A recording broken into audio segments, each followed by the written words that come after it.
And here we go, folks. We've made it to the finals of the King of the Hill. It is Sunday, and of course, that means the last 3 races of our 5-race championship about to take place. My name is Ernest Page, and this event is, of course, made possible by Monarch, Simola Hillclimb ATK, and the Kyalami 9 Hour. And you are joining us here for the virtual Simola Hillclimb, where the best South African sim racers take each other on to find out who will be the virtual King of the Hill. Now, not all of this is virtual because some of these drivers have lots of experience in the real world, and some of them are here for the first time. We've got some young guys, we've got some old guys, and everything in between. And things have really hotted up so far. It's Friday. We crowned our classic Car Friday champion, and now we're looking to crown our King of the Hill champion as well.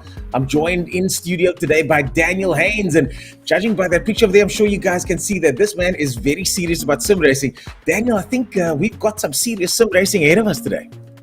Oh, we really have. We had an absolute awesome Friday. Super exciting. Yesterday was like a warm-up event. No one really, not massive surprises, I wouldn't have said in the 2 runs yesterday, but it sets us up so nicely for the 3 runs we've got today. And really, it still could all be decided.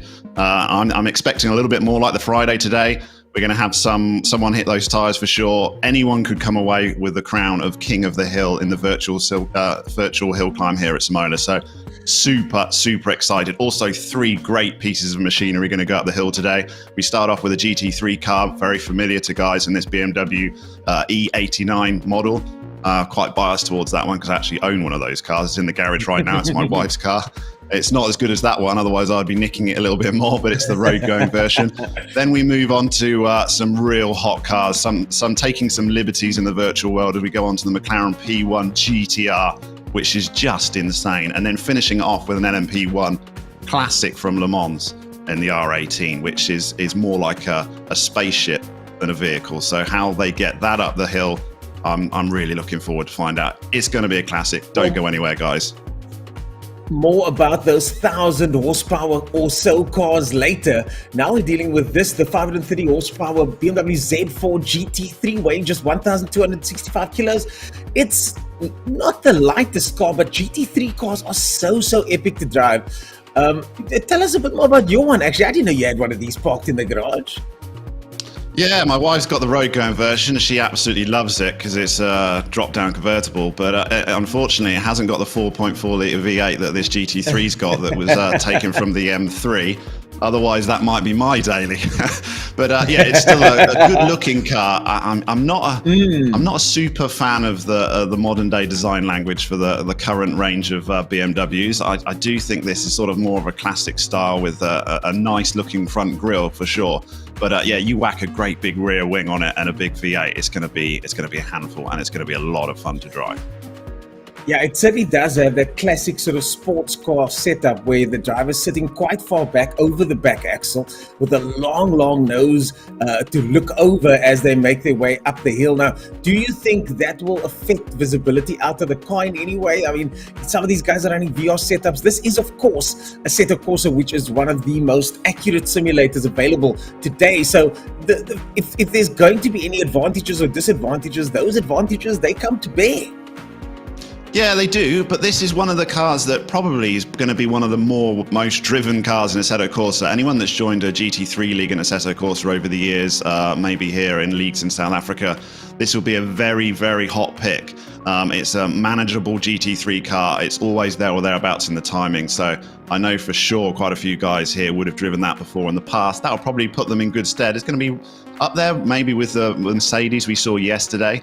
But it's very noisy, very loud. So yeah, headphone users beware when we're at that starting line. Well, this car over here, names like Uwe Olsen, Nobuteru Taniguchi, one of my favorite drivers, Dirk Miller, and the list goes on, Andy Prio as well. But today, the list will go even longer. Charles Wilkin, Emile de Villiers, Ruan Stevens, and the rest of the boys make their way up the hill. And just look at the seeding results. Charles Wilkin gets ahead of Emile de Villiers, unlike in the current championship standings, where Charles has lost out twice to Emile de Villiers. He now goes in with a 1/10 of a second advantage. But the question is, can he maintain that 1/10 of a second advantage going into the actual race? We've seen him not do too well in certain pressure cooker situations, and now, funny enough, going into Friday, he was absolutely the dog to watch, but now he's a bit of an underdog. Emile de Villiers, the very young driver over there who's got hardly any experience in sim racing, has somehow managed to show him up a few times, and here we sit with Emile de Villiers and Charles Wilkins going head to head. It's super close between those two. I have to say, yesterday I was expecting Charles to run away with a 911, and that wasn't the case. Emile de Villiers pulled one out of the bag on the last run of the day and took maximum points. So for that reason alone, I'm giving him the slight edge today.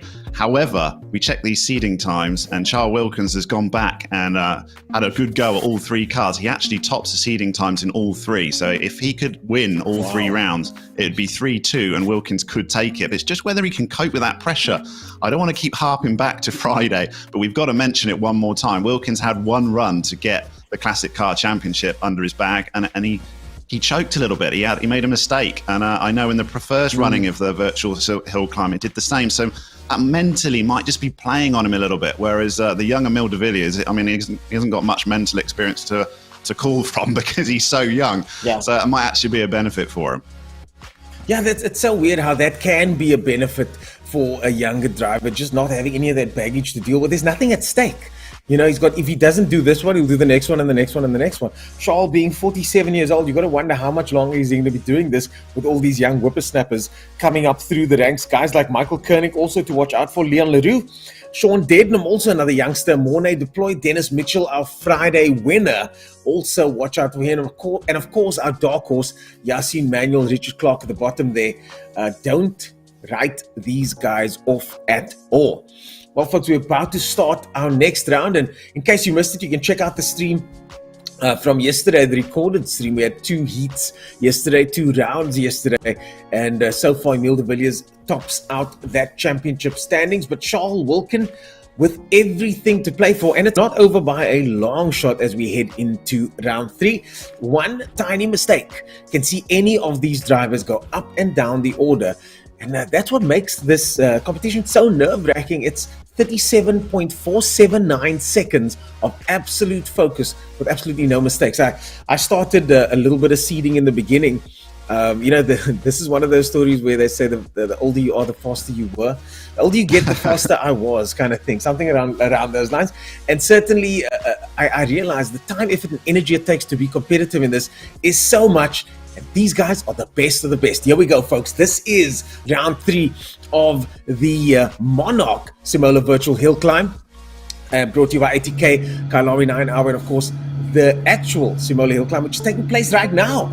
And I was watching some of the action earlier on, thick and fast. The boys and girls up there really racing hard today up the hill with everything at stake. And tell you someone that's also just as focused here today, Charles Wilkin, the director from Pretoria, just He's 47 years old and has got extensive experience on track and on dirt in so many different cars. GT3 racing and sim racing as well. Off the line he goes, lays down 2 black lines. This, of course, is the first round of qualifying, so it won't count for much other than the order of the race itself. But what it does mean is that he gets to dial in, get that lap in. Charles Wilkin looking very focused and composed there. And let's see how he does now as he makes his way up the hill into the first left-hander.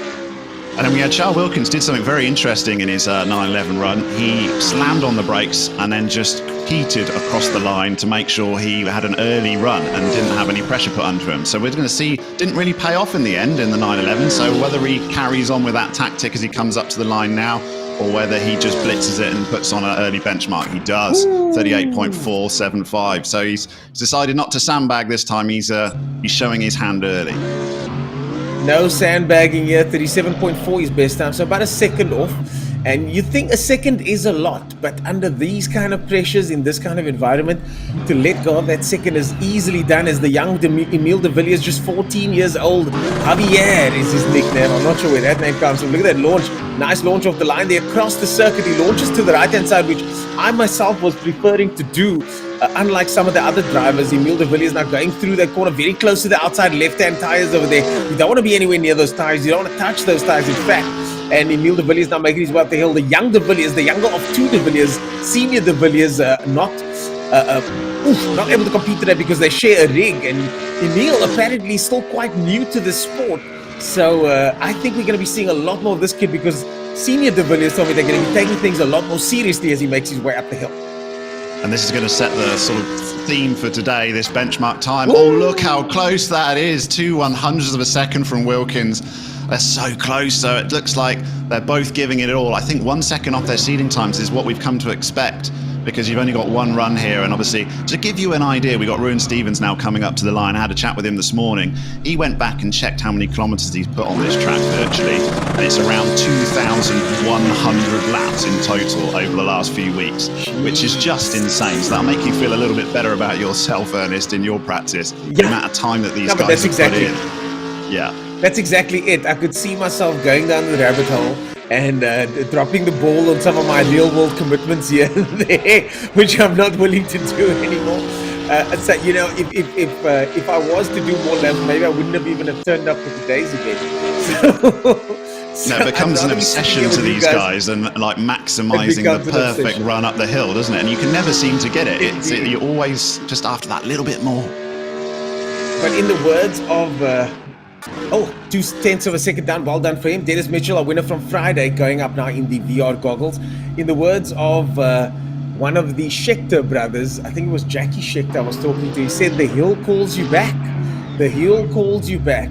Because I certainly am being called back. I've been there once and competed once and just had a wonderful time. But my last run was my fastest run, and I knew exactly where I'd lost time.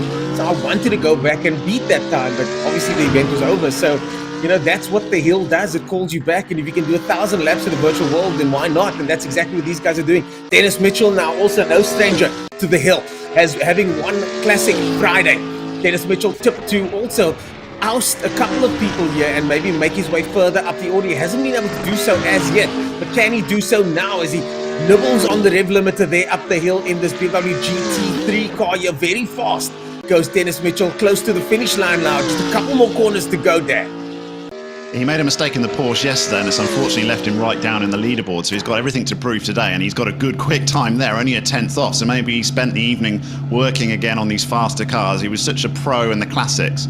But if he can have a strong run in three events, and something happens to our top 2 leaders, and a little bit like Friday, anything could happen. And that's the likes of Dennis Mitchell and certainly Ruan Stevens is trying to capitalise on the mistakes from the leaders. As we've got our next guy, Mornay Deploy, he's kept his gloves off. They're not even in reserve on the back bench behind him today. He was happy without the gloves, and he's got the BMW Z4 going up nicely tight to the tyres. Very nice line there. I noticed that too, Dad. A very nice line there. Minor adjustments on the wheel there, but very good line into the first corner and taking that Charles Wilkin tighter line there with a wider exit over there. Let's see if we can go right up towards the curve on the end there. Nope, not too wide there. I think a lot of the guys are giving away some time by not going wide on this course, but let's see if Warner Deploy does the deed as he makes his way now towards the finish line. Across the line he goes.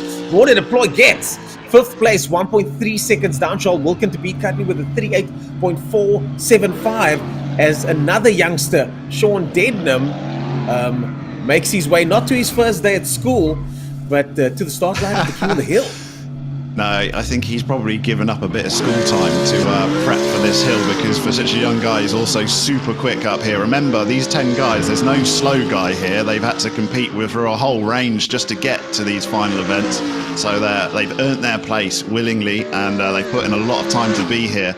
And even the last guy will be one of the quickest guys in the country up this hill, virtually. Yeah. Sean Dednam, I mean, these guys, jokes aside, I'm going to tease the younger guys because it looks preposterous for the 7-year-old Charles taking flack, taking heat from these young up-and-coming Thundercats with limitless potential. But that's exactly what it is. I mean, a couple of tweaks, a couple of nips here and there, some tips from the older boys. And these guys will be getting faster. Look at that, 5th place, 1 second down on the legend Charles Wilkin, as Michael Koenig, a legend in his own right, taking a bit of a nap there. Are you ready, Michael? There we go. Yeah, it was a little bit worrying. It's a power nap just before the start from Michael Koenig. Quick headphones on, concentrate, I'm back.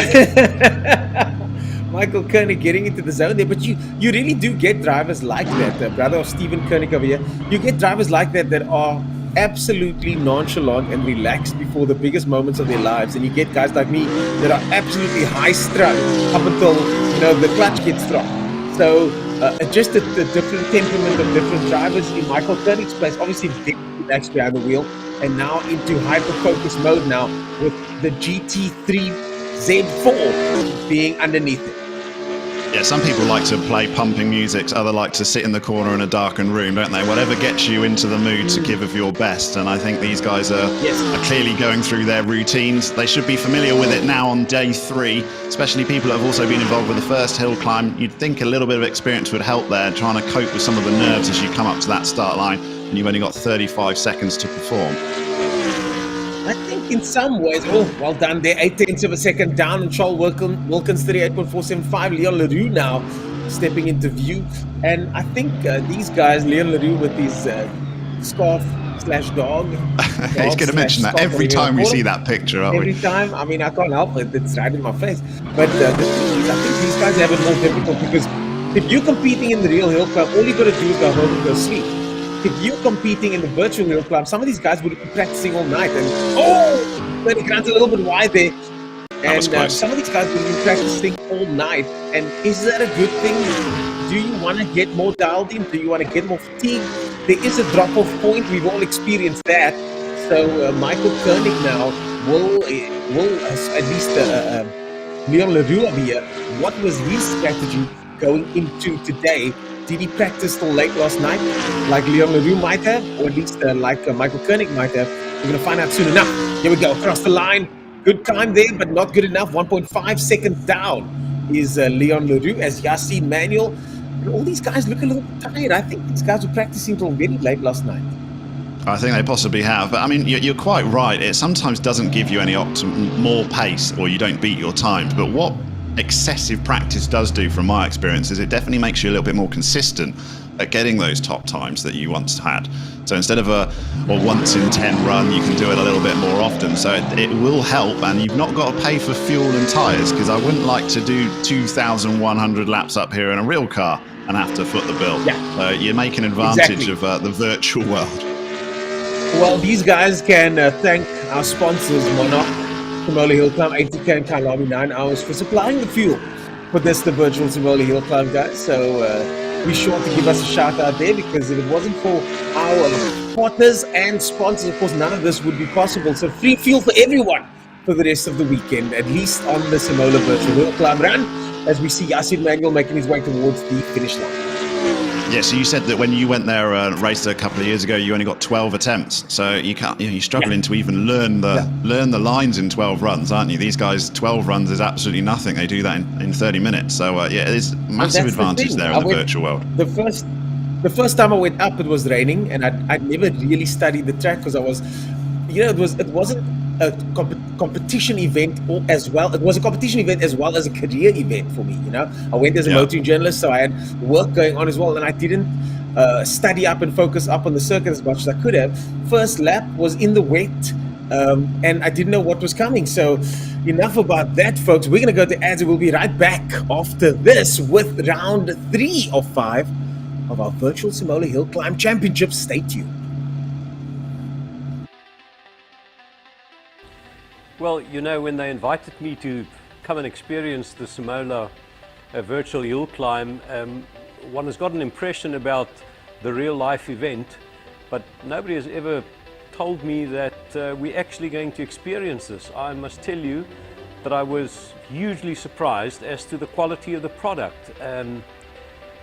It's an amazing experience, and I immediately recognize some of the beacons. It's one thing to see the road and the direction, but it's completely a different thing to realize on the left-hand side of the road, you actually see the beacons that you use as brake markers. So it was a very surprising and fantastic experience.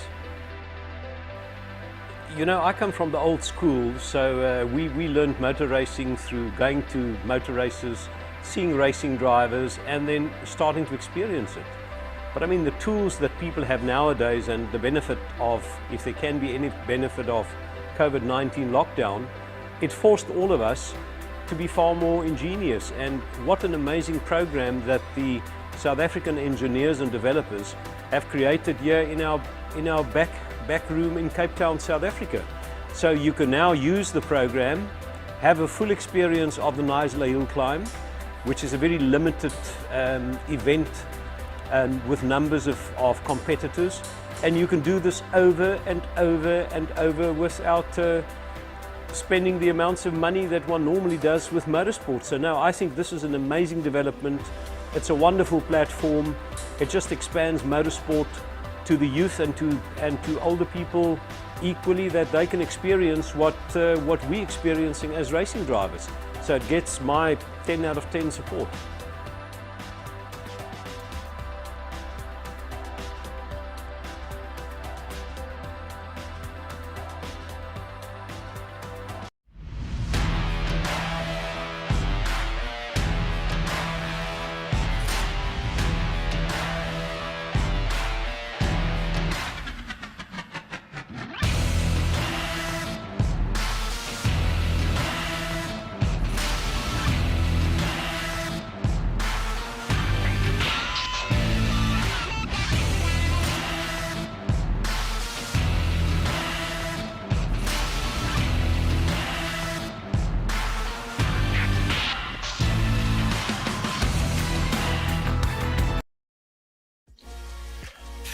Well, if there's one thing I've learned, is that the qualifying means absolutely nothing, and it means everything as well. And that's exactly what we're going to see today here, folks, with the virtual Simola Hill Climb. My name is Ernest Page, and once again, you join me and Daniel Haynes over here in what has arguably been one of the most exciting formats of motorsport that I've ever commented on, the Simola virtual hill climb. And look at what we see now once again before Charles Wilkin once again at the top of the standings with young Emile de Villiers. Dennis Mitchell, nice to see him in the mix now finally.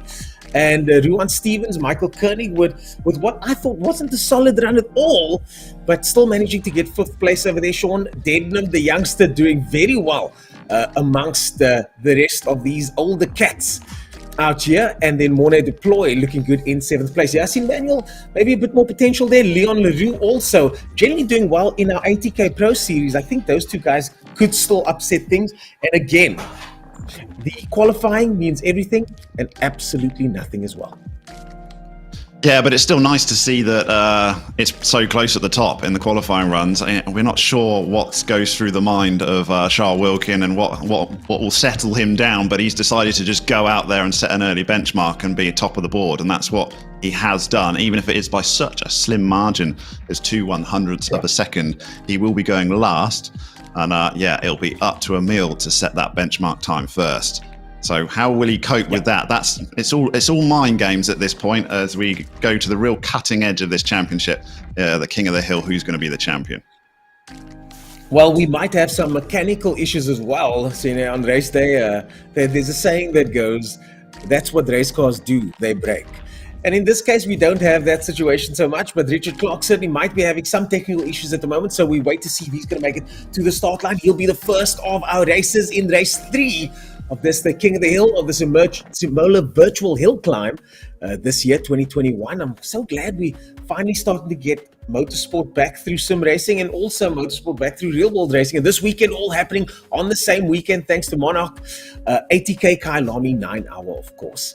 And we're going into race 3 shortly, folks, just waiting for our producers to give us the green flag, and the drivers will then get the green flag. And more about this car, Daniel. I've seen this car on a couple of best motoring videos. It's iconically race car looking. It looks like a really fast race car. Arguably, it looks better than the car they've replaced it with in GT3, just for that fact. It just looks like a sports car. And it did have quite a good success in GT3 as well. So, and GTE is also in Enduros. But I mean, effectively, it's a E39 E89 body just slapped onto a race car, isn't it? Really. So I'm not in any way suggesting the one in my garage sort of has any of the abilities of this one. It just looks the same, so we can just pretend when I drive down to the shops. Well, they share the same pedigree, don't they? And I mean, that's what it is. Race on Sunday, sell on Monday. It's not as prominent as it used to be, but certainly hits us in the fields in such a way that we're emotionally inspired to attach ourselves to these cars. And the race car version of any car just makes that car feel ever so slightly cooler, doesn't it? Oh, I love that rear wing, but I'm not sure I'd get it in the garage if I slap that on the back. So, but it does look immense, doesn't it? And it probably does actually have some performance factors for it. When we go into the next car in the McLaren P1, that whacking great big rear wing that they've stuck on the end of it adds 10% more downforce apparently. So it does do something. It's not like the old boy racer days where you just shove it on the back of a Taz and hope it makes you quicker. But in this machinery, it really does have an effect. Big wings on a front-wheel drive, not always a good idea. We're just waiting for our drivers to join us, and then we will get things going. But in the meantime, Dan, let's plan that Z4 GT3 build of ours that we were talking about earlier on. If you slapped a wing like that on your wife's car, I think you might have an ironing problem on your hand, because you could literally do the ironing on top of that car. Look at that. I think it would weigh it down a little bit too much, but it looks immense. It looks streamlined. I used to think it's a nice classic shape. Some sort of you get that sports car formula, and it just doesn't age. It doesn't date, does it? And I do think that BMW can have another look at that front grille there and just think, what are we thinking at the moment? I mean, I don't know about you, but I'm just totally not a fan of their current design language and the way they're going with it. Let's a bit divisive. Let's have that conversation. Definitely a polarizing opinion. I spent a lot of time with the M3 and the M4 over the last couple of months, and I'm sure they're amazing, absolutely insane. But that's the thing, man. That is exactly the thing, Dan. It's so good that the grille almost doesn't matter. And then eventually, I get that. because of the angles and the way the light hits the car, when you start spending real time with the car, face to face, there are certain charms that start to extend, and I found myself going, that grille doesn't look so bad after all. And I didn't want to like it. I didn't want to like it at all. So the angles, I now see what they're doing, but I also do, and I believe this to be true. I don't have evidence, but I will believe this to be true, is that I think BMW is trolling us all and using this to create conversations such as these. Yeah, and they've always done that, haven't they? I'm thinking back to the old 5 Series with the Dame Edna front lights that were so polarizing. And then by the time that car left, I loved that 5 Series. So BMW liked to maybe change things up, and we're nostalgic. Yeah, I think so. So we might get. I still hate the grille at the moment, though. We'll see whether I learn to love it in a few years' time. Next time I get an M3 test car, which should be pretty soon, I'm going to pull up to your house and make you love it. Oh, 100%. Okay? I'll hold you to that, Ernest. I'll hold you to that. Leon Leroux now steps up to the line, and this, of course, it's race day, folks. The qualifying is over now. Leon Leroux has to race up the hill in this, our third of 5 races that take place. And over the championship of 5 races, the best driver will be crowned King of the Hill on Sunday, which is the big day, if you ask me. Traditionally at the hill, The Sunday is where the celebrations come to bear, and today is what Leon Leroux wants to do at the end of it all. Let's see how he goes up the hill.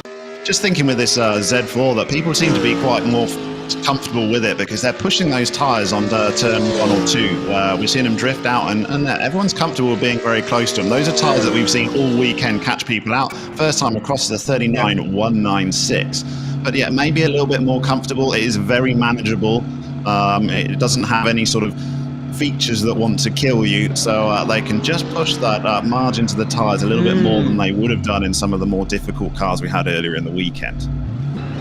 I certainly believe that on this circuit, the straightest possible route is the fastest one. It's a drag race. It's basically a drag race separated by a bunch of corners. So you want to try and straighten out the circuit as much as possible. And how would you do that? By going as wide as possible in certain sections and as tight as possible in others. And is that always going to be the fastest way? No, but I do think the risk-reward factors, what all of these guys are weighing up now.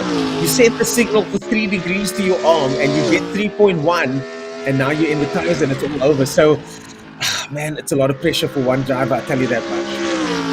Oh, it really is. And Yasser Manuel now is coming to complete his lap. He was awesome, so impressive in the classic cars. Not quite been there in these race cars, so he maybe was a little bit happier with how a normal road car feels. And yeah, he's a 10th off Leon Leroux's time when he gets to the top. I certainly find myself in that category as well, preferring the car to be a little bit more loose. It's kind of my driving style. I enjoy that. And that then allows me to be a bit faster in a group of drivers. And these cars are so much more planted. There's a lot more precision involved with deftly guiding these cars around and up this hill. So I think it suits certain drivers, and Charles Wilkin, surprisingly being a rally guy, suits him too.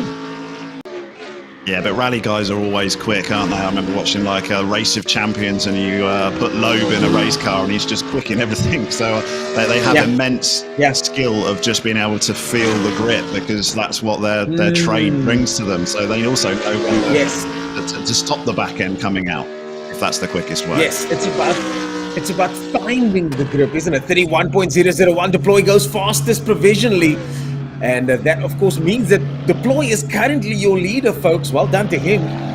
Top of the standings now. Here comes 16-year-old Sean Dednam. Serious business now. I was in a joking mood earlier, but right now I feel like things have suddenly gotten a little bit more somber as we head into race mode.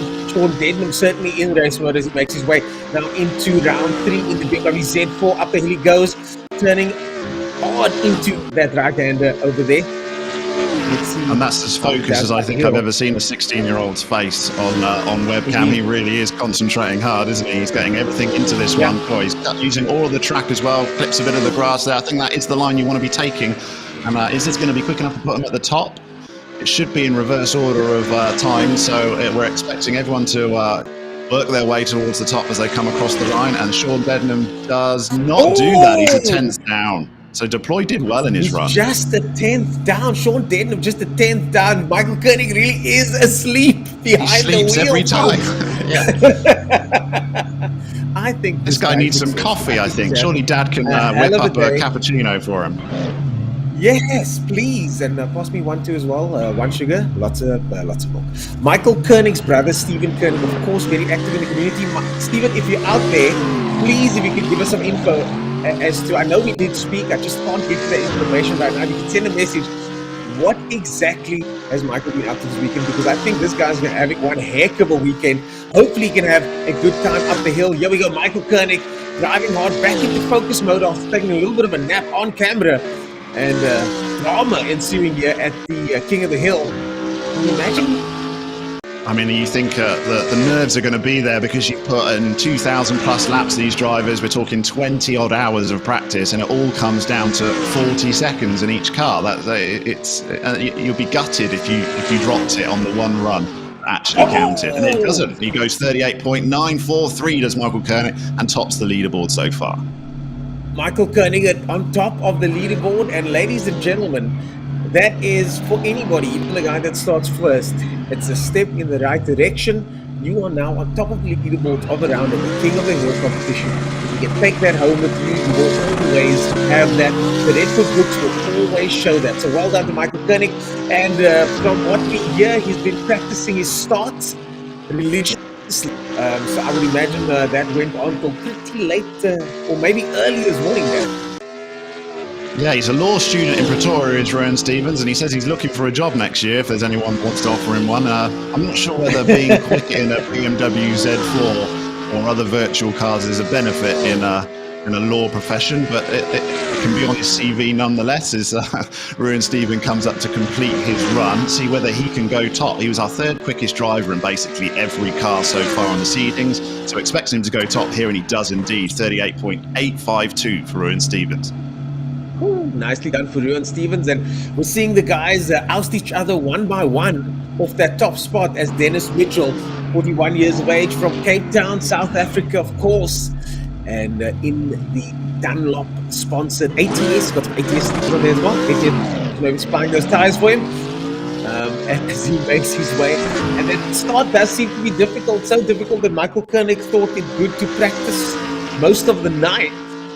And then fall asleep in between that. Yeah, maybe practiced a little bit too much for sleeping on the start line. But maybe that was part of his pre-race routine during practice, you never know.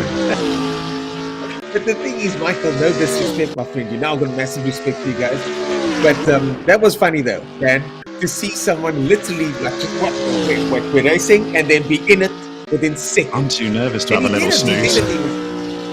No ways, I would never go. Oh, Mitchell goes top. Nice truck. Yep, Mitchell goes indeed. He does 0.2 of a second, 0.219 up on second place man over there. Koenig in third. Emil de Villiers now. One of the gentlemen to watch. Yeah, these are the two runs we're really interested. These last two, Emil de Villiers and Charles Wilkin. It'd be an absolute disaster to have a DNF from either of these two drivers. But I think they're so practiced that's not going to be likely, especially not on this easier Z4. Emil de Villiers, he's got a 4-point lead in the championship, so he can afford to come second a couple of times, but he can't afford to come second 3 times in a row, because that would be Kurtz's form as the championship. He's very consistent. He is very consistent and super consistent. Yeah. Not the best start, but I don't think this is a bad run. If he gets it across the line, it will be a solid run. It still goes first by half a second. Still goes first by half a second. 38.1 there for him.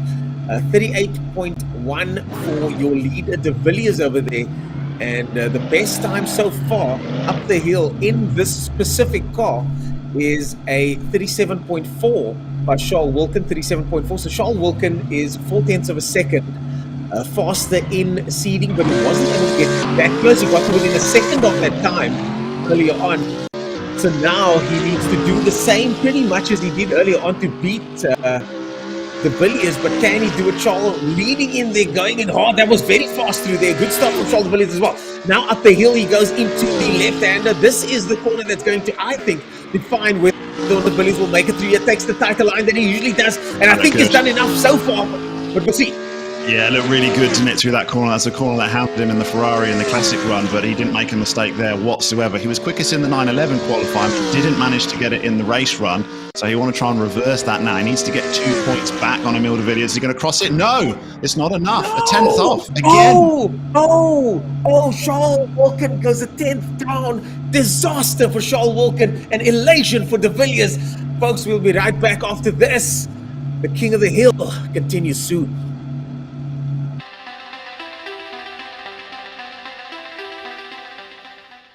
Hi, I'm Daniel Costello and I'm the head developer of the Simola virtual Hillclimb.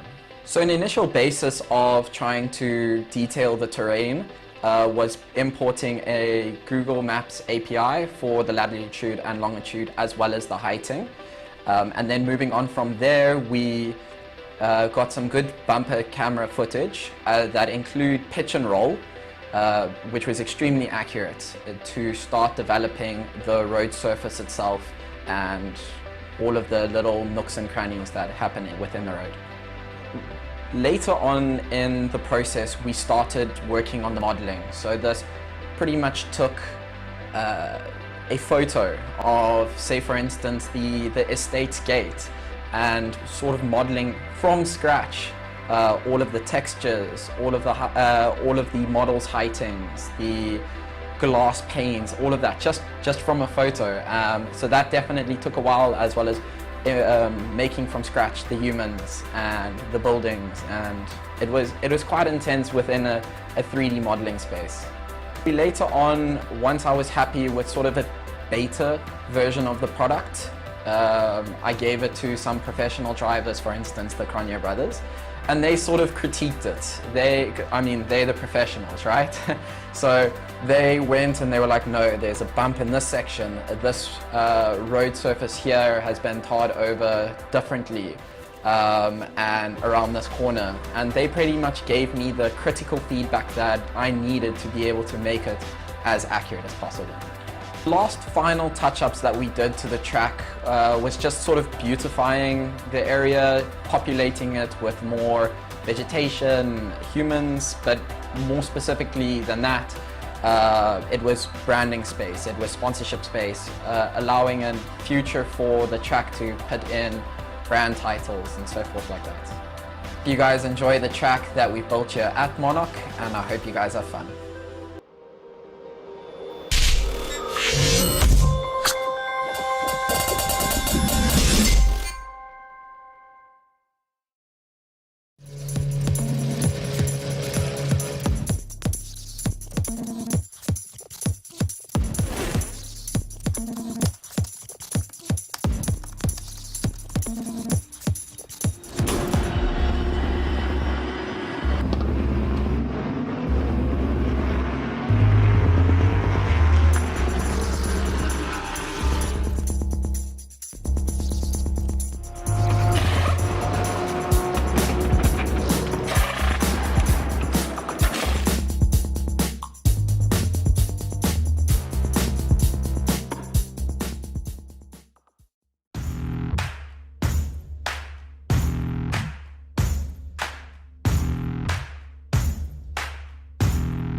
And once again, here we stand at the end of a round, and it's always this weird feeling of relief where it's over for some, and some have triumphed and some have not. And unfortunately, this time Charles Wilkin just once again shy of the 2 points he needed to go into the rest of this competition with a fair chance of taking things at the end. Dan, I don't want to take anything away from Emile de Villiers here, so I'm going to hand this over to you, because we've got the tale of two cities over here, don't we?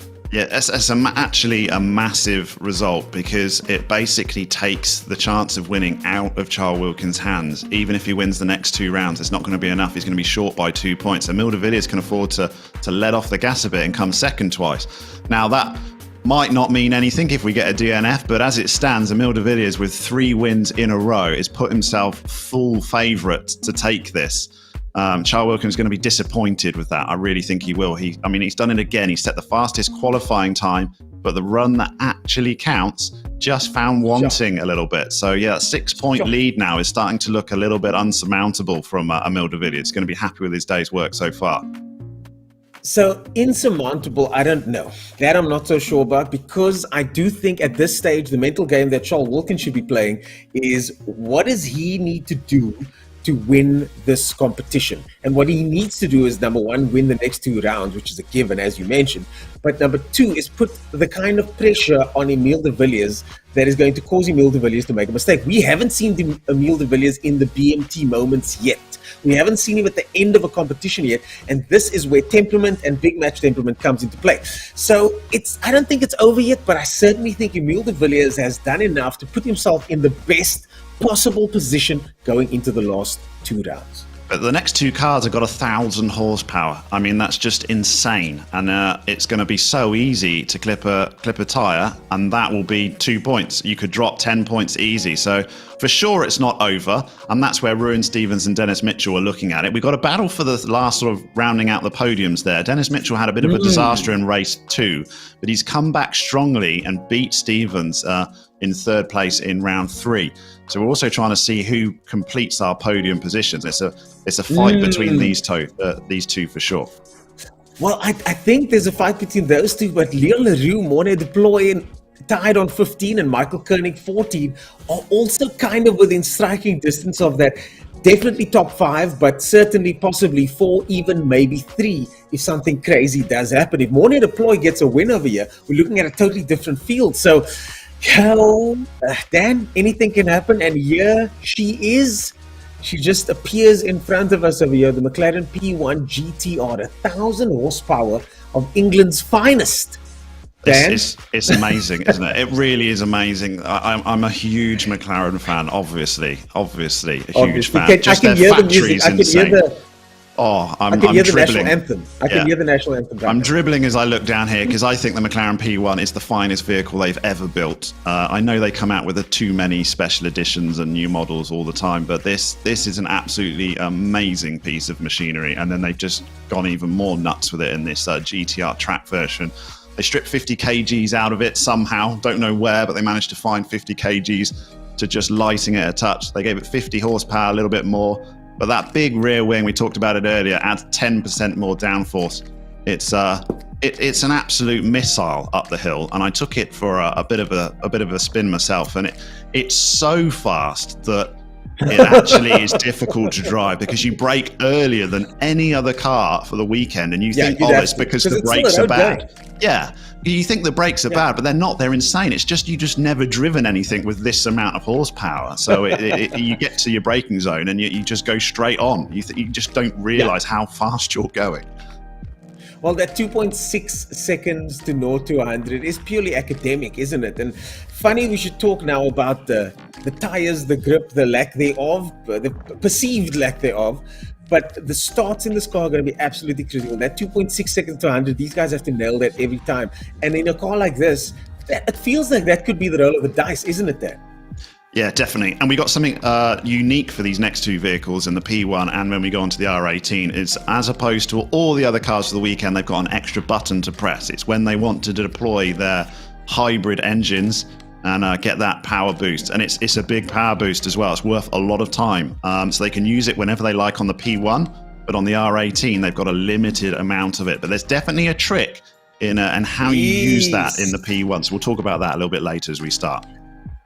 So this is where the younger generation of drivers have a slight advantage because they're just used to the type of technology like this. Old school guys were not having to press multiple buttons on a screen, but today the guys will be driving up in round number 4 of 5, the penultimate round. This is Charles Wilkin once again lining up, and through all of this, I've become even more of a fan. If I wasn't a fan of Charles Wilkin before, I've become even more of a fan now, purely because I want him so badly to do as well as possible.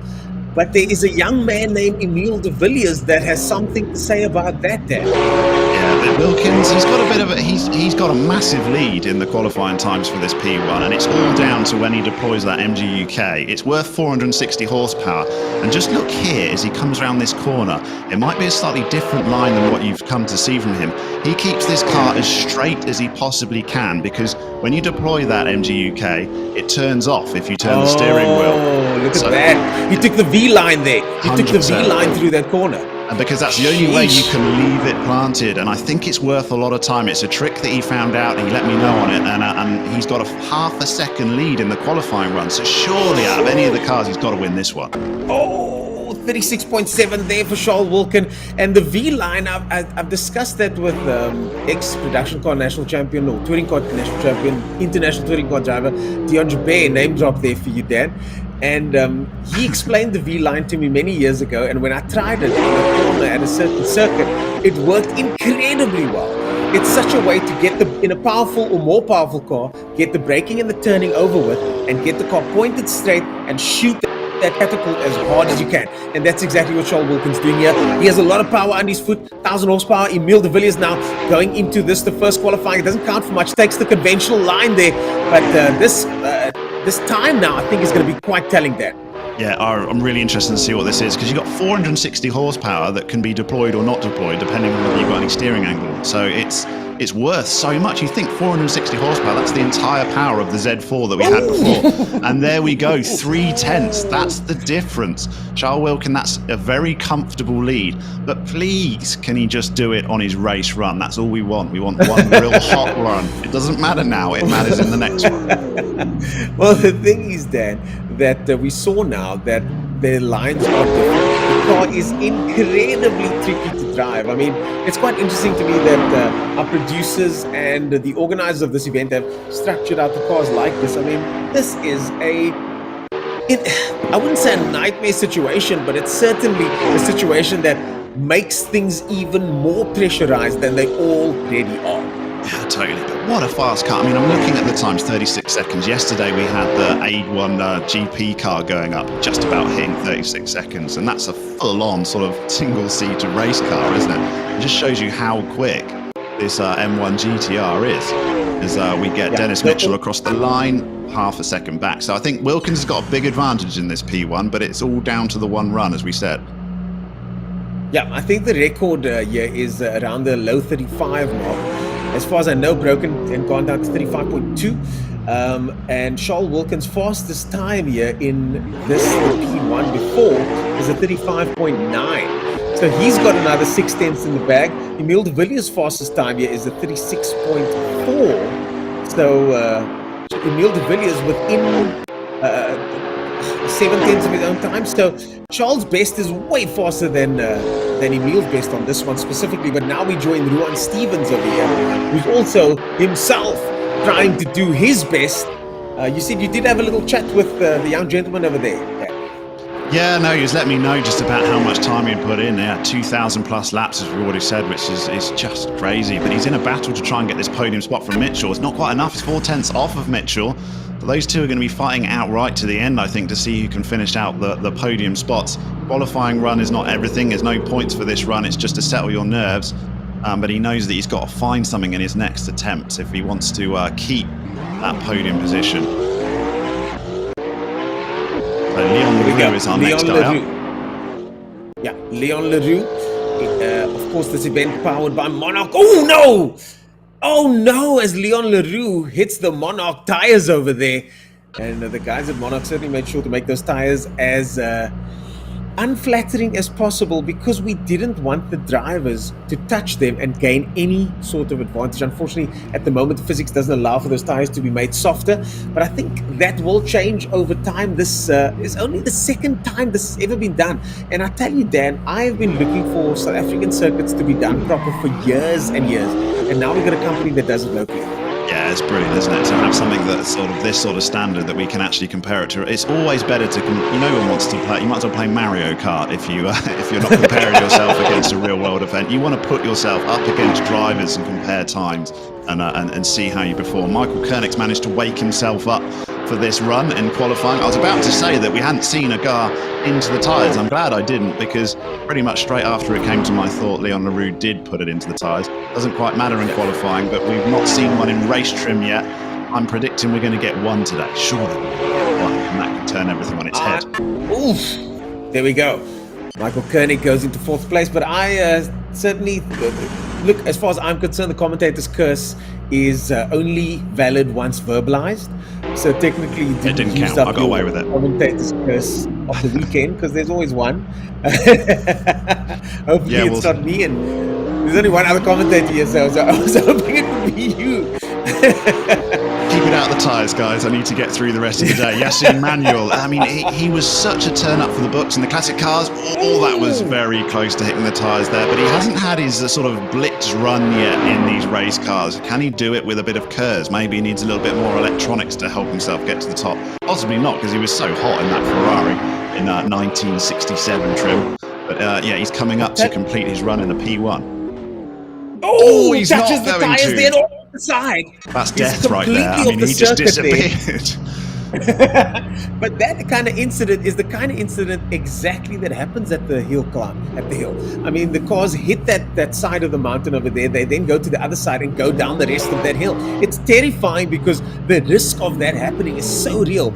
And unfortunately, now we just seen that happen to our man Yassine over there as Sean Denham now lines up to the start. And that's what really puts the skill in a hill climb, isn't it? The risk to reward. There's no runoff areas here like a circuit. If you mess it up and you go off the edge, I mean, we're talking risk of life here. And that's what makes it such a skill to how much you can push and still take that risk on board.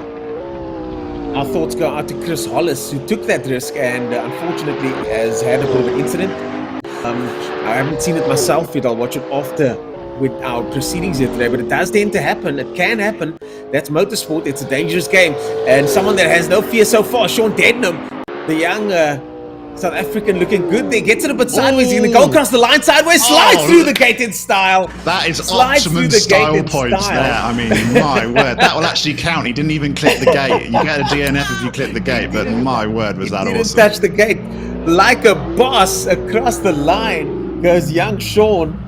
And well done to him. I mean, a moment of the day for me. He's going to need a trouser You're not change going to for win. his You might as real well run, get though. the sponsors to notice you. Yeah. Might as well get. And that looked like that was totally planned. The way he slid through the gate. Oh no! Oh no! Morne Deploy hits the first tires there. Hits the first set of tires and gets flung to the pit lane. We're going to ads, folks. Pandemonium happening here. But the results will be tallied up, and we'll see you guys for the race in a moment. Well, you know, when they invited me to come and experience the Simola virtual hill climb, one has got an impression about the real life event, but nobody has ever told me that we're actually going to experience this. I must tell you that I was hugely surprised as to the quality of the product.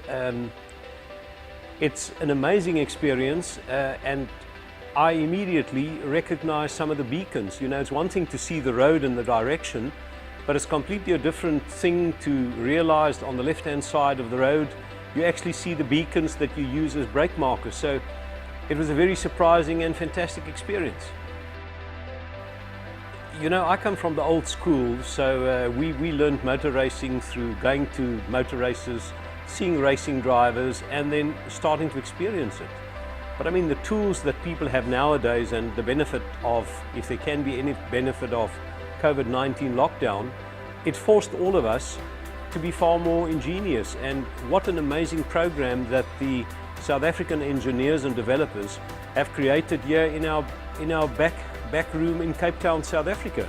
So you can now use the program, have a full experience of the Knysna Hill Climb, which is a very limited event with numbers of competitors, and you can do this over and over and over without spending the amounts of money that one normally does with motorsport. So now I think this is an amazing development. It's a wonderful platform. It just expands motorsport to the youth and to older people equally, that they can experience what we're experiencing as racing drivers. So it gets my 10 out of 10 support.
Well, there you have it, folks. Charles Wilkins keeps it together in qualifying and gets a 36.7 for his troubles. And will the experience come to bear here for Charles Wilkins? Because certainly with this kind of power, Dan, it could be the case. Yeah, for the first time today, we've seen people hitting the walls. We've had 3 of them. And I think we're going to get some in the race runs as well, as people just throw caution to the wind and try and get up that leaderboard. But Charles Wilkins, this is his most comfortable car as far as seeding times go. And I mean, that's quite an advantage, 3/10. So that little trick he's got with his KERS deployment of the P1 is clearly worth quite a bit of time. Whether Emil de Villiers can figure that out in this little bit of off practice time. I think that's too little time to try and change that. That V line over there is, you got to get it absolutely perfect, because you notice his brake marker would have been totally different then. He's braking to a different turning point. He's braking in a straighter line for longer. Yeah. He's doing a harder turn, and then the line going up the hill is completely different, with the speed differential being totally different by the time he gets to the top. It's too much to learn in such a short time, I think, in my limited experience. But maybe Emil de Villiers is exactly that kid, and we're going to find out soon enough. Maybe he can pull it together. Maybe he already has that line in the bag. We don't know with Emil de Villiers, and he's shown us that he's got what it takes to be right on top. I mean, look at this, leading the championship at the moment and mixing it up with the big boys. Amazing. And Wilkins is going to be going last. He doesn't seem to mind that these days, but this is a must win round for Wilkins, you feel. He needs to claw back at least 2 points to have a remote chance in the last round. He can't let Emil de Villiers win another one and maximise his points, because otherwise even a slow round and anything short of a full DNF would have to be required for Emil de Villiers to miss it then. But I think Wilkins is looking good in this P1. Let's just see whether he can finally nail an actual race run. I do think that line over there takes away a lot of risk that is found in other places. Because I think that as you come out of that corner with a conventional line, you're probably going to be faster than the ghost of Charles Wilkins. But as they get to that top section, that's where things start to sort of flow more. That's where Charles gets the speed. And we've seen a lot of mistakes coming out of that first corner. We've seen a lot of guys clipping tires in specific corners. And this car, it's a straight line machine. So maybe the width and use of the track width isn't as important as some of the cars where momentum counts a lot more. So, man, I'm excited, Dan. This is really technical stuff, and it's really showing us that this circuit and this the simulation is so good. We've got 30 seconds to go, folks, before we head to the track. Dan, how are you feeling? Yeah, I can't wait to see it. I think we're going to see... no, I'm not going to say it. I'm not going to say it. But all I'm going to say is 460 horsepower KERS deployment is worth so much. So I feel that's enough an advantage. We've just been given a couple of pictures, actually, from the real Hillclimb from our producers of a GTR that's... took a bit too much of a risk and made a bit of a mess of his car. My word, that's a bad day for whoever owns that car. So it just shows you the risk is taken everywhere. That's the Quinsley sale car. Quinsley wasn't driving though. He's from that company called Garage KUI, and that car's very quick. So I mean, it's not unusual to make a mistake like that in a car with that much power. I did see that driver touching the sand in an unconventional place on his first corner line though. He would go through the right hand and touch the inside of the sand there, which to me didn't make much sense. He did it twice that I saw, and I didn't watch that much of the hill climb. I'm busy with you guys over here where the action is. And here we go once again through the first corner I was talking about there. Yeah, Morne Deploy, he's got a bit to prove from yesterday, but he had a good first run today, and he's trying to work his way back up to try and contend that podium positions. And he's feeling a little bit more comfortable today, I think, with his race gloves fully off and stored away in his cabin. See whether he can put an early benchmark time for these drivers. One of the guys that clipped the tyres in his qualifying run, though, so he might put him off just a touch. Much smoother here in his race run, much smoother. He's looking real good as Morne Deploy. 37.968 for Morne there, 37.968. Yeah, I see Manuel now going out in second position, and 37.968 to beat for him in the P1 GTR. 1,000 horsepower of flavor over here. The UK's finest, like I said then, I was practically hearing the British national anthem there in my head earlier on. When I look at this car, I mean, it just looks fantastic, doesn't it? Oh yeah, every run I've got my hand covering my heart, just humming "God Save the Queen" as this car goes up the hill. It'd be a disaster to see too many wrecks, so we want to keep it clean, guys. Jesse Emmanuel's looking good around that tight left-hander. Flips across the grass. Yeah, indeed. Yeah, these are expensive incidents taking place lap after lap here with these guys touching the tires as Yassin Manuel drifted very wide there, running right up against the tires. You can see a bit of a nervous demeanor there with him, and I don't blame him. I definitely felt that myself when competing in certain sim competitions. It's very different practicing in your living room versus competing in your living room, isn't it, Dan? Yeah, they would have got so familiar with all of those laps that they've done that when you actually boil it down to just one run, you just can't help but get nervous, can you? It's like the ultimate exam, if you like. You've done the coursework, you've done the revision, but you've still got to produce the goods, and you've only got 37 seconds to do it. It's hectic. It's very hectic, and also it's such a compressed timeline with so many movements happening, one after the next, after the next, after the next. And then there's the movements that are unplanned, you know, the surface of the car is just a little bit slippier than it was the last 20 times, you know, and, you know, these drivers have so much to do here, and some of them are doing it. As Leon Leroux gets across the line into first place there, provisional first position, 37.605, Sean Debenham now making his 16-year-old self to the start line. And he could have made his bed, couldn't he? I think his mum needs to tell him just to tidy up a little bit. I thought his bed was pretty well made, but that just says a lot about my bed making skills. Yeah, I was going to say, well, I don't want to see where you live, boy. But yeah, Sean Debenham's putting that to one side, and he's got a real determined look on his face as he goes up this hill for the last time in the P1 GTR. But you can see the difference in line there that he's taking compared to the likes of Wilkin. He's gone very wide just to manage to avoid those tyres. tyres. Together though. I mean, that was so close to the edge of the curve. And now this is the thing here. That line over there could actually work because all he's doing is going into fast, right? Carrying too much speed. But with the V line, you do the same, just in a slightly more controlled manner. So sometimes in a very powerful car like this, that line could help. 1.8 seconds down though. Still, he loses seconds down. He loses style points for not going across the line sideways either. That was the best finish we've seen all weekend. We're going to go back and clip that and have another look at it, I think. I did have another look at it, and it's as impressive the second time as it was the first. I mean, loses it, and just when you lost control of a car, the main thing to do is to then save the car.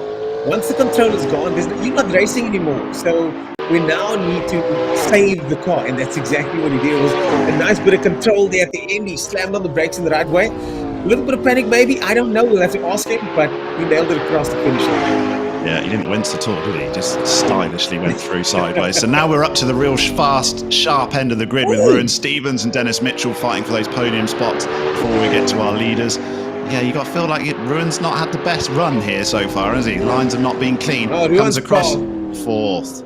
That's not going to be good for him. Michael Koenig, I'm worried about him. Look at him. He's full asleep during rounds. It's Michael Koenig. Somebody needs to clip that. I mean, it's getting funnier every time we see him. I mean, he's fully comatose at that one. He was gone. Round number 6 is going to be hilarious. I look forward to that one. He might be when the camera comes. 100%, I think. Michael Koenig. Michael Koenig untucking himself and making his way down the hill. I am in stitches over here, Dan.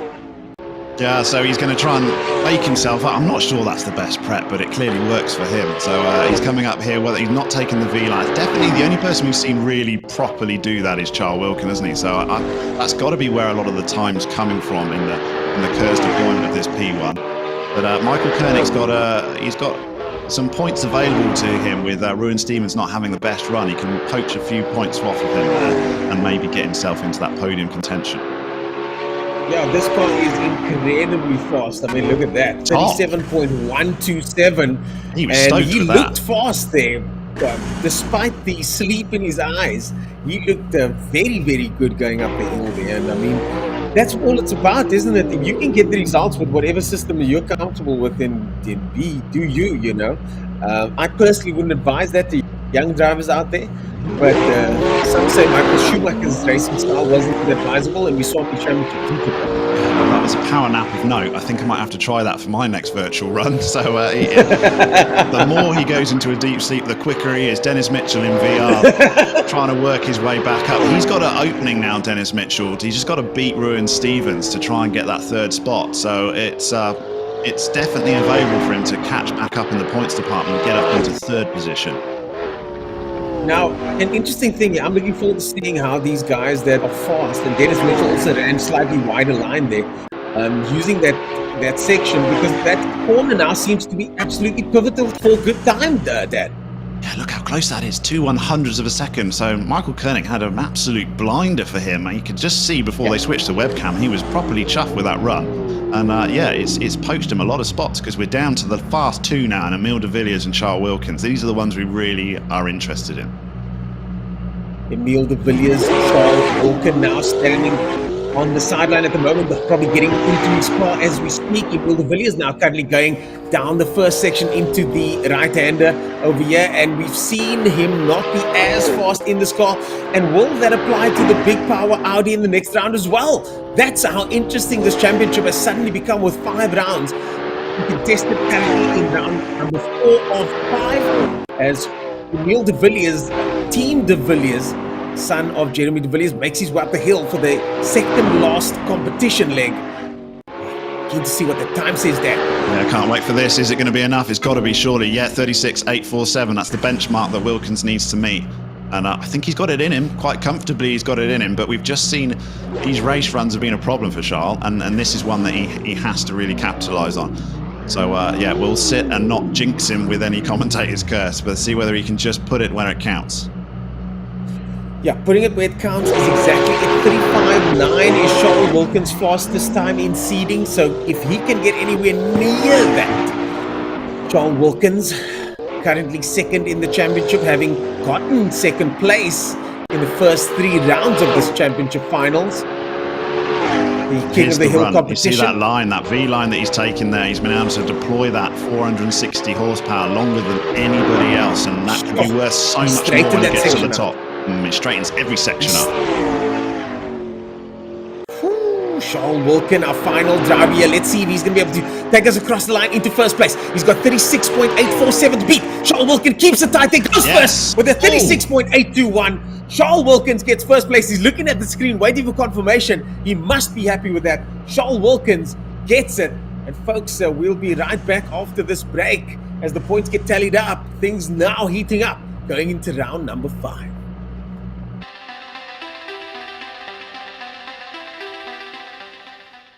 Hi, I'm Daniel Costello, and I'm the head developer of the Simola virtual Hillclimb.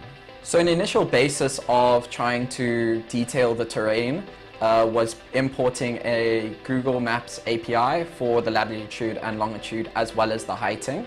And then moving on from there, we got some good bumper camera footage that include pitch and roll, which was extremely accurate to start developing the road surface itself and all of the little nooks and crannies that happen within the road.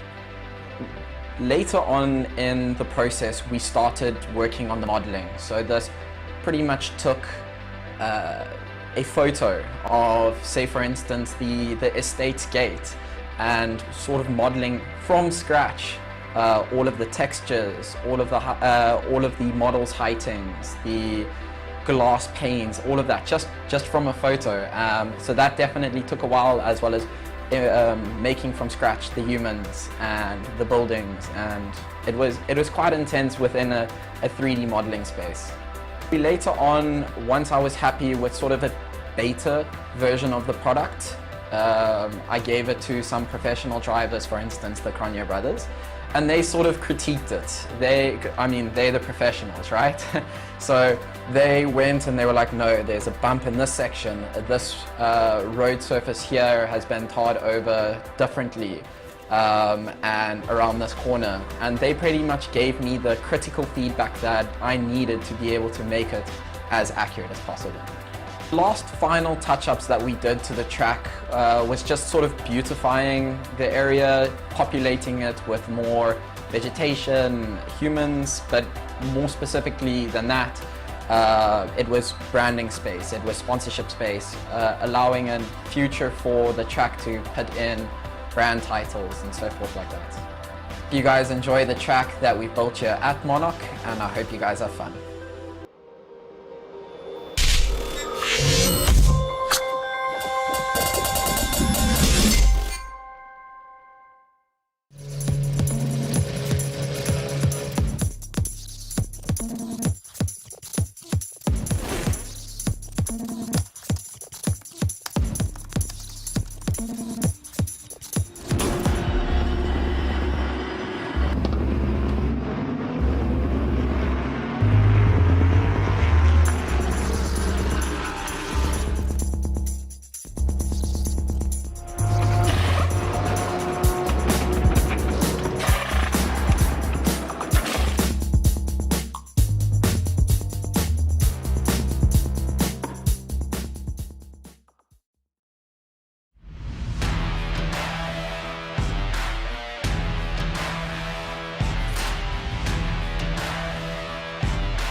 Well, folks, there you have it. We are once again looking at Charles Wilkin at the top of the standings, but this time, Charles Wilkin not only takes the qualifying, he also takes the win, race number 4. But that margin, Dan, you pointed it out. I literally jumped out of my chair. I didn't see how close that margin was. I just saw Charles go into first place, but 2 1,000ths of a second, 2 100ths of a second. Yeah, it's not a lot. I screamed at the end because I just couldn't believe the gap. I was expecting Wilkins to blitz it by a few tenths, and then it came down to 0.02, which is, I mean, it's a win. It's a win, but it's not a comfortable win, is it? But it's 2 points in the bag, and finally we see Wilkins showing his speed and actually winning a round. So he needs to win the last one, but.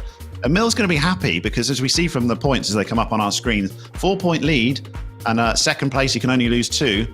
So he only needs to finish second as Emil de Villiers. It's just whether he can keep a hold of that R18. I think we saw a few more crashes in the P1, and I think we're going to see a few more in that R18, which is going to absolutely smash the track record of the real cars because it's just insane fast. Of 35.2, I think it is to beat, if I'm not mistaken. Emil de Villiers in top spot, Charles Wilkin second. But let's talk about third place battle, which is now hotted up to a four-car race, possibly 3-car race, possibly 4. Ruan Stevens, Dennis Mitchell, Michael Koenig, Leon Leroux, possibly 5, then Morne Deploy. 6 points apart going into the final race. I'm sure Ruan Stevens knows that mathematically second place is out of reach for him pretty much, unless Charles Wilkin potentially, maybe, actually no, it's out of reach. But third place certainly is within striking distance for him. But Dennis Mitchell and Michael Koenig will have something to say about that. I'm waiting for Stephen Koenig to reply to me and let me know what's going on with his brother falling asleep there. But other than that, there's a fast and heated battle happening right now in the championship, Dan. Yeah, that third spot is something that all of these drivers want. And Michael Koenig his naps get longer, he gets quicker because the points are going up, and he's super chuffed. He had a really good round there, and here we see the beast that we're finishing with. We're taking some liberties here in the virtual world because this car is just invaluable and probably would never go to Nines in a Hillclimb. But it's a Le Mans beast in the Audi R18. What a piece of machinery this is. And it's a diesel. Can you believe it? We're taking a diesel up the hill, and it's going to be super quick. But as it is a diesel, you've got to drive it so differently. It's all down to that torque band low down, and you've got to change gears. What feels like just so short shifting, it's unbelievable. But once you get that flash on the dashboard, that is the optimate time to change. You can carry on and the revs will just go up, but there's just no more speed there. So you got to get through those gears as quick as you possibly can, get into that top gear. And you can deploy curves here as well, but it's a limited amount. There's not enough to go from the bottom to the top. So where you want to deploy that, each driver might think a few might take it from the start line, others might take it up that hill to that tight left corner. So yeah, that could make a big difference at the top, what the overall lap time will be. When the diesel generation of cars first came onto the scene, the purists were up in arms because why would you race a diesel? But look at this car. It's about efficiency and speed. That's what the Le Mans race is about. And if you need to make that car diesel for that to be the most efficient and the fastest, then that's what you need to do, and that is racing. And speaking of racing, we are about to go racing with Charles Wilkin, going into seeding now. 30 seconds away. I've just got the confirmation over the headset in the R18 Audi over here. I don't know what to expect. I mean, these cars are not designed for standing starts, Dan. They're not, but it's the same for everyone. And we see the gap there. That 2/100ths of a second is quite popular between these two, because in the seeding times, it's exactly the same again. Charles Wilkin's got such a narrow margin. There's basically nothing between these two guys. So how you get off the line will be more than that, and how you deploy that KERS will be more than that as well. So it could be any of these two drivers. Emil de Villiers, though, will be happy that there's a 2/10 gap from Ruin Stevens. So second is enough, remember. So he might not necessarily want the win here, or even be trying to go for it. Yeah, certainly might not want to win. Yeah, I mean, you don't want to push too hard, but someone that has to push absolutely hard is Charles Wilkin. This is it, really, the final 2 rounds of the day for him as he makes his way to the finish. I mean, the car can barely make it out the pit lane, Dan.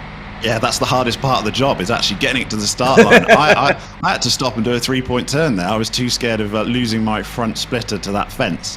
But Charles Wilkin managed to get there. Look, I mean, just looks amazing. This definitely changed everyone's opinion of TDIs, and it was a marketing trick by Audi, because Volkswagen Group just sold so many diesels after this car. Brilliant marketing on their behalf. I mean, and just what a fantastically looking car, and the fact that it's also so successful. Oh my God, look at it. It looks like it's in fast forward mode.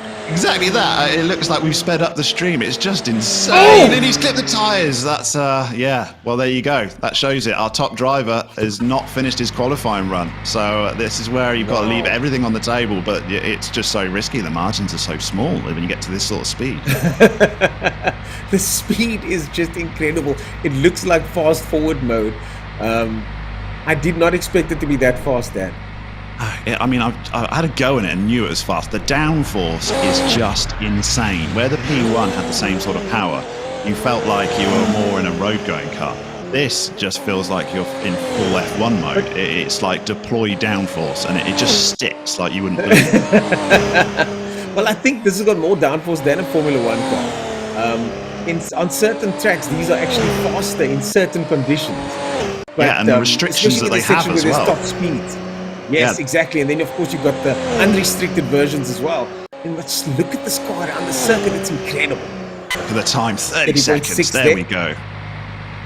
That's way faster than the current record. I don't think it'd make the stopping distance on the real world Simola, to be honest. I'm not sure it'd even get up the hill, would it? I mean, you've got to get out of the pits. I mean, but it's great that we can do this in the virtual world. Just take a car. What would happen? And we had the 919 going round the world after it finished Le Mans and won Le Mans. Doing that, exactly that. Beating track records everywhere. Exactly. So why not bring it here? Audi, Porsche, bring your versions, run what you've done.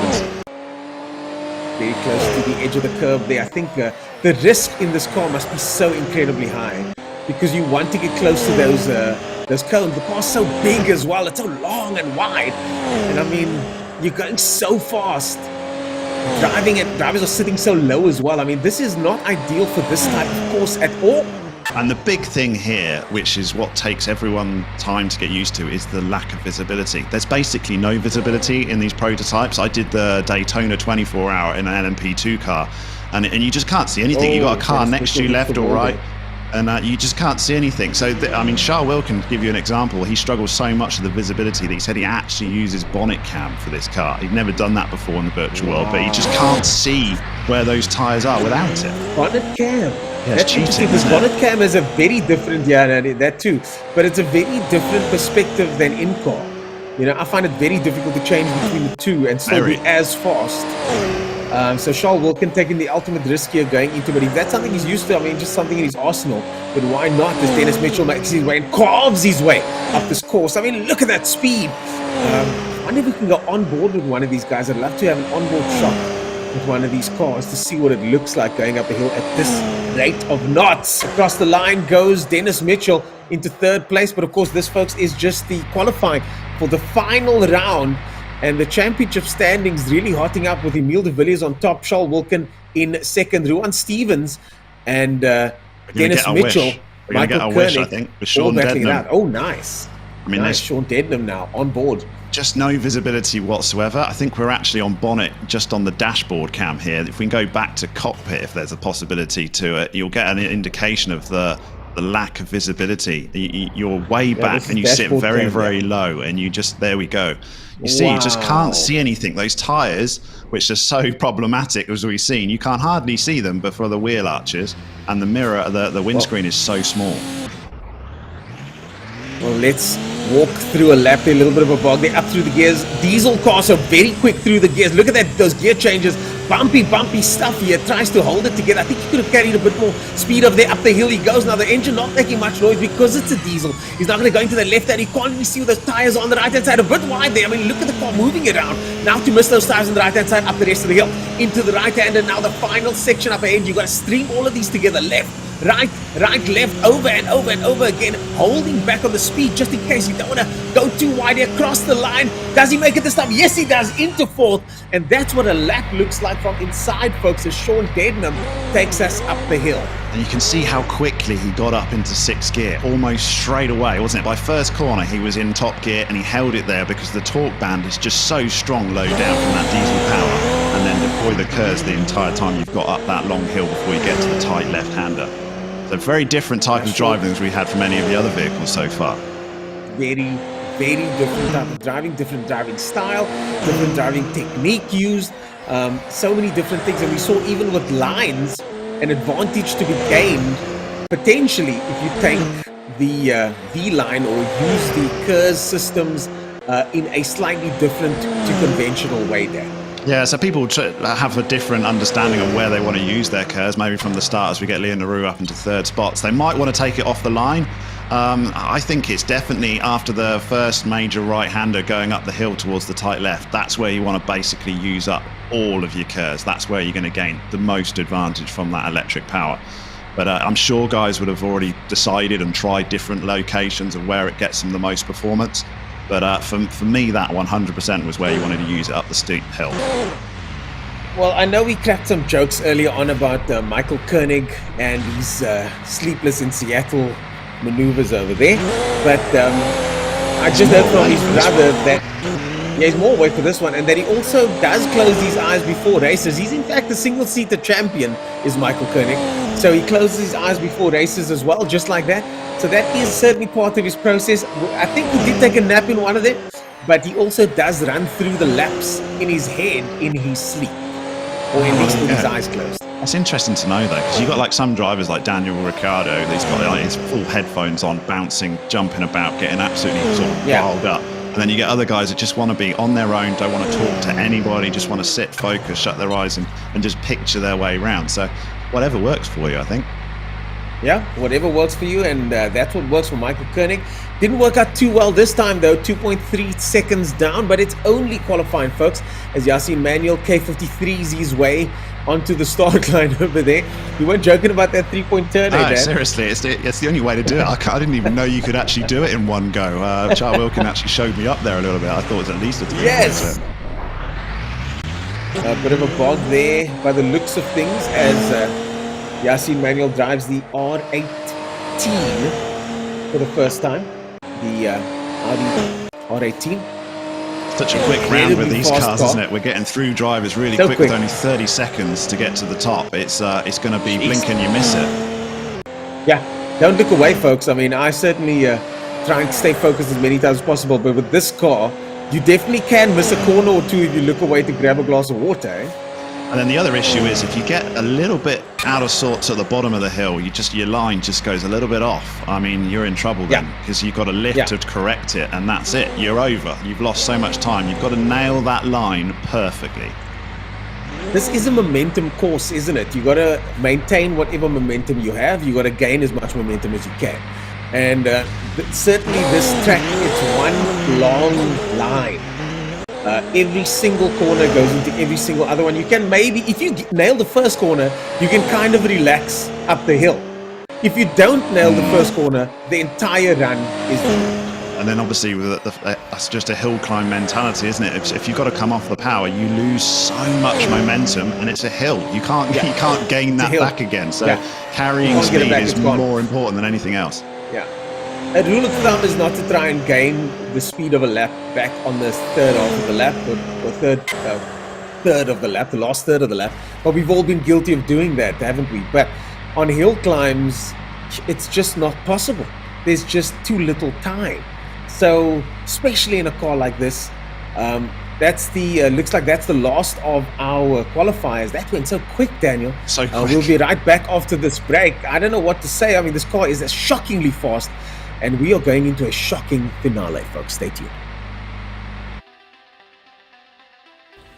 Well, you know, when they invited me to come and experience the Simola virtual hill climb, one has got an impression about the real life event, but nobody has ever told me that we're actually going to experience this. I must tell you that I was hugely surprised as to the quality of the product.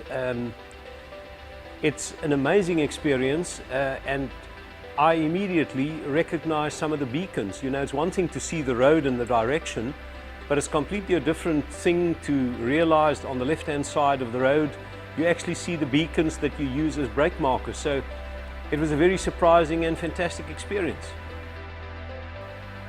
You know, I come from the old school, so we learned motor racing through going to motor races, seeing racing drivers, and then starting to experience it.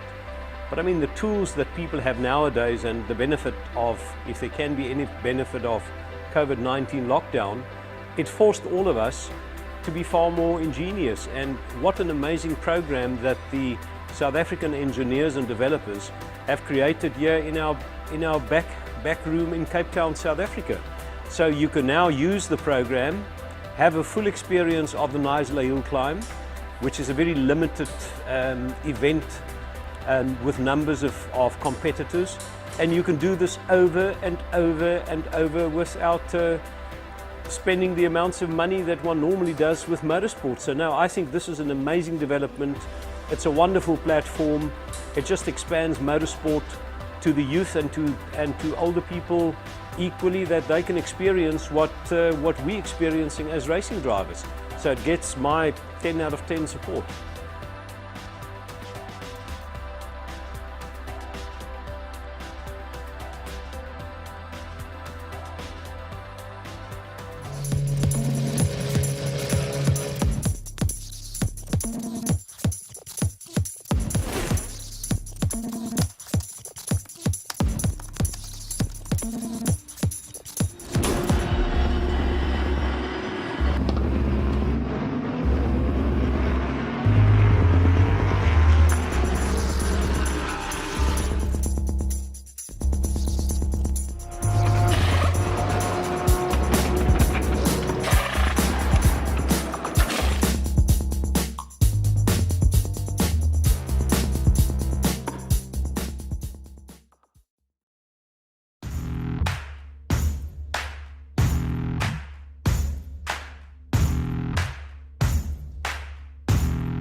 The time has come upon us, folks. The final round of the day is here.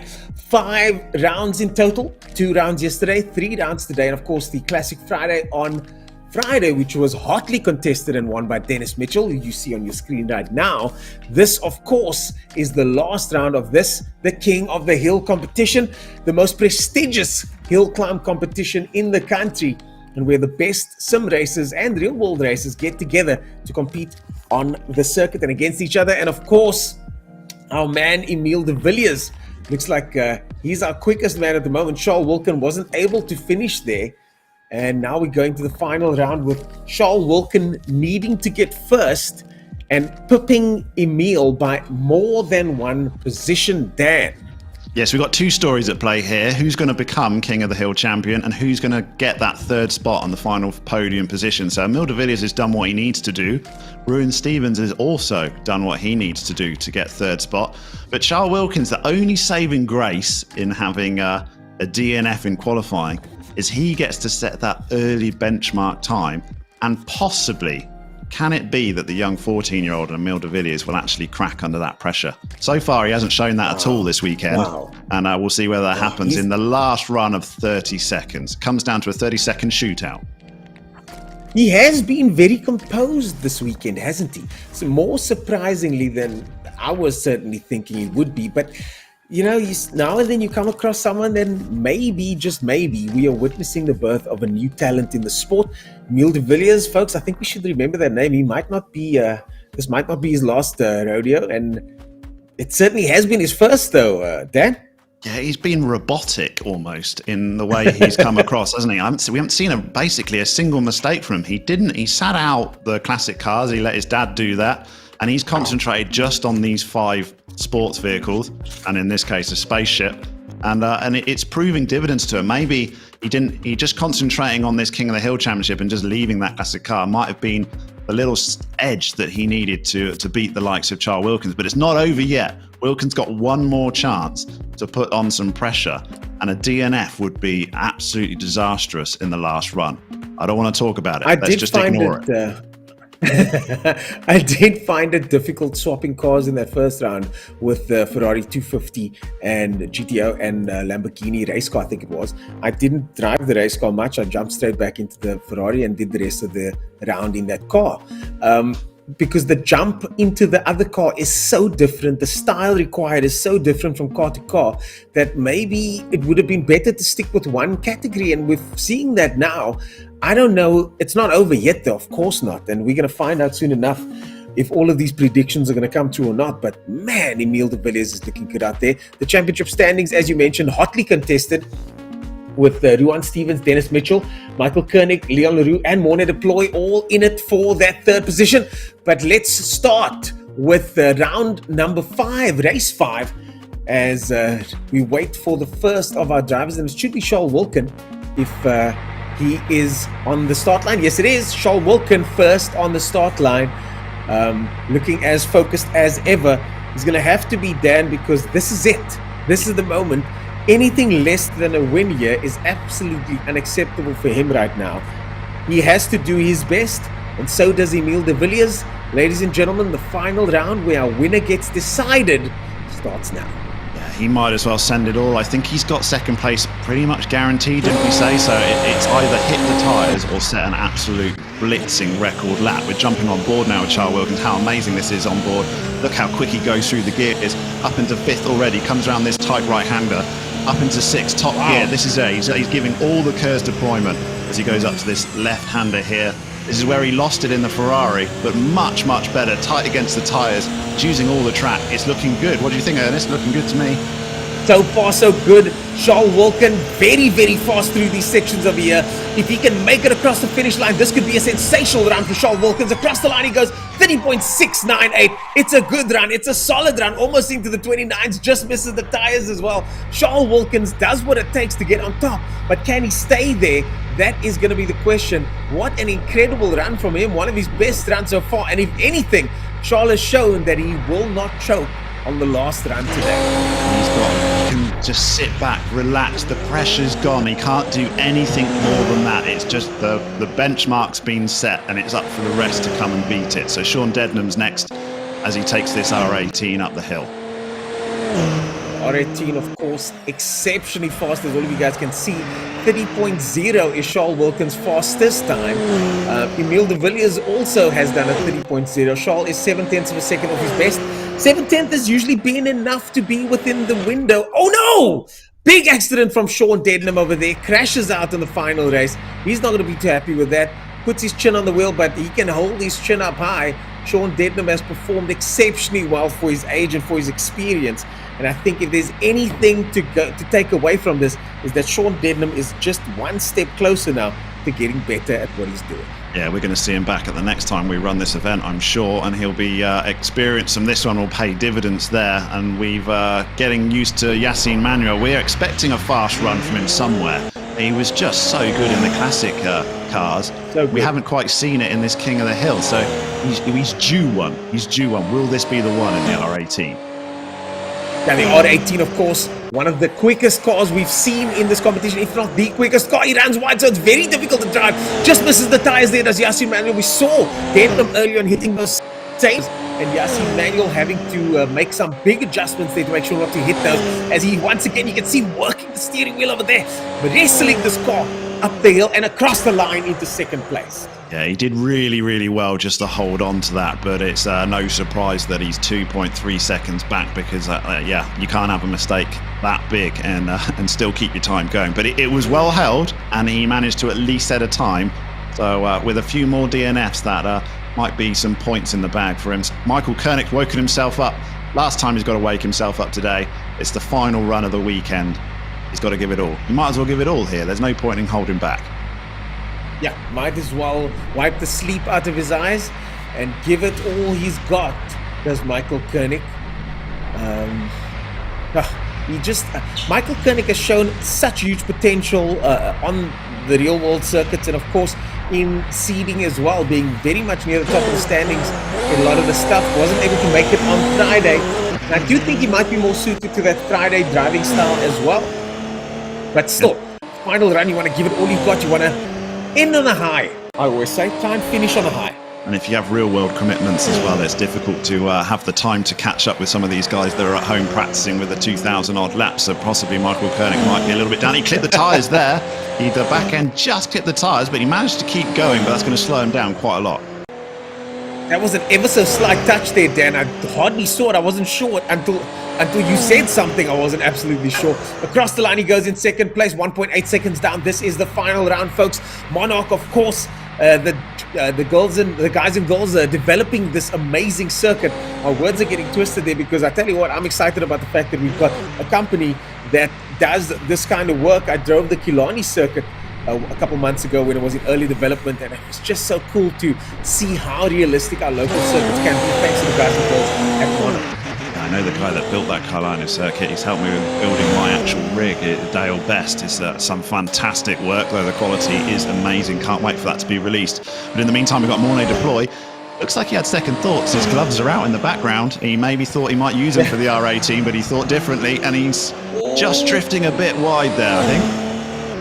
I think the brakes in this car are so sensational that we see drivers drifting wide but managing to pull it back. I think you can brake and turn with this car thanks to the downforce at an incredible rate, but that does run out the slower you go. He's not going slow though, makes it into fourth place, 2.9 seconds down. Dennis Mitchell getting zoned in now. Dennis Mitchell, our Friday winner, making his way to the start line. Looking good so far in the championship. Also now contesting for third place. We've got Ruan Stevens contesting for third place. Michael Koenig all the way up in second at the moment. So Koenig and our third place man over there, Yassine Manuel, not in title contention though. But let's see how this goes. Dennis Mitchell going down the hill. There's a lot of pride at stake here because a podium spot sounds good, doesn't it? So you want, really fourth is the worst really place. Does. No one wants to finish fourth. So Dennis Mitchell's going to give it all to try and get third spot, King of the Hill, to go with his championship classic run. That'll be a good weekend in his book. Yeah, Dennis has to beat Ruan Stevens. Stevens hasn't set time yet. Oh, Mitchell goes second. Dennis Mitchell goes second at the moment. So Dennis Mitchell has separated himself from the third place pack. 25 points he has currently. 26 points was Ruan Stevens, Michael Koenig 22, and Leon Leroux, who we're looking at now on 21 points, also in the mix. So Leon Leroux might, I think third place is out of reach for him unless he wins the whole thing. Leon Leroux has to finish very high up the order, otherwise Mitchell gets third. And here he goes, Leon Leroux, a serious sim competitor, also takes part in the 80K Pro Series. 80K, of course, one of our series partners over here, making all of this possible. What an operation. Have you been to 80K yet, Dan? Oh, I'm going to pop in next week to have a look. I've heard it's quite impressive, Please so I'm do. looking forward to seeing it. Yeah, I'm going to pop in on Thursday, I think. I can't believe you're convenient, but in these COVID times, we've got to play safe. We've got to stay safe, folks. Kyalami 9-hour, of course, but of course 80K adheres to all the COVID Straight into regulations. second. Straight into second, he goes ahead of Mitchell, but will that be enough, though? Will that be enough? That's points stolen from Yeah, Mitchell at the moment, isn't it? And just to give you an idea of the I love downforce that on term. these cars, these, I mean, they're struggling to get out onto the start line because the turning radius is tiny. they can't get enough steering lock on it, and yet, but it can get around these bends, no worries at all with the downforce. Yeah, once it's going, you hit that fast forward button, off you go. That was Leroux there. Leon Leroux goes second. Unbelievable. Oh, as Ruan Stevens runs wide. Makes a mistake, does Ruan Stevens. So the difference between Mitchell and Stevens could be very important here. This is fighting for a podium spot, but we've got Leon Leroux has stolen some points. That could be all the difference. As Stevens goes second. Oh, he goes second. That's all he needs, Stevens I think. goes second now. That's what he needs indeed. Stevens goes second. Let's have a look at those points here. Ruan Stevens has got 26 points. He's the head of the Brat Pack. So Ruan Stevens has done enough to stay ahead for now. Emile de Villiers, of course, is going for the overall win. So Emile de Villiers now. If he's going to show some pressure, this is where it's going to show, because he just needs to get this R18 to the top of the hill. That's all he needs to do. Third would be enough even. He's just a DNF. He has to avoid those tyres. He'll give himself a little bit more margin than he may normally have done. He doesn't need to pit Wilkins here, so let's see whether he's got wise heads on that shoulder and can get to the top. He's going to need it. He's going to need to be calm and collected for this one. I think he's got enough. He's got 4 points in hand. He's got 4 points in hand. And of course, he gets 10 points for second place. He goes first overall. That's how you do He goes first overall and does it. I think he's done enough. Is de Villiers your new champion? Bar some formalities. It does look like de Villiers is your new champion. The youngster who only started sim racing recently. Sim races his way to the top. Ladies and gentlemen, there's your champion. Just gotta wait for this to be official. We'll be, I think that's our final driver. Yes, it is. We'll be right back after this with the official results. But would you believe it? Emile de Villiers all the way to the top.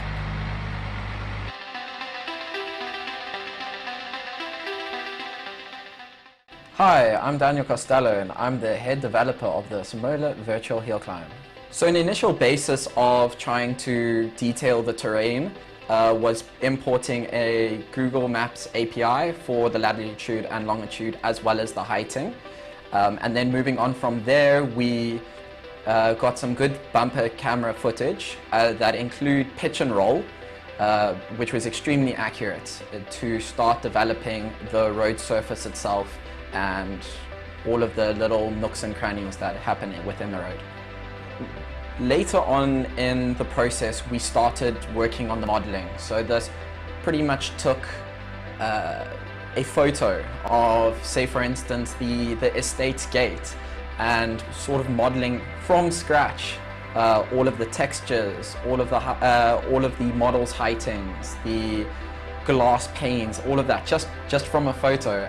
So that definitely took a while, as well as making from scratch the humans and the buildings, and it was quite intense within a 3D modeling space. Later on, once I was happy with sort of a beta version of the product, I gave it to some professional drivers, for instance the Cronje brothers, and they sort of critiqued it. They're the professionals, right? So they went and they were like, no, there's a bump in this section. This road surface here has been tarred over differently and around this corner. And they pretty much gave me the critical feedback that I needed to be able to make it as accurate as possible. The last final touch-ups that we did to the track was just sort of beautifying the area, populating it with more vegetation, humans, but more specifically than that, it was branding space, it was sponsorship space, allowing a future for the track to put in brand titles and so forth like that. You guys enjoy the track that we built here at Monarch, and I hope you guys have fun.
Well, there you go, folks.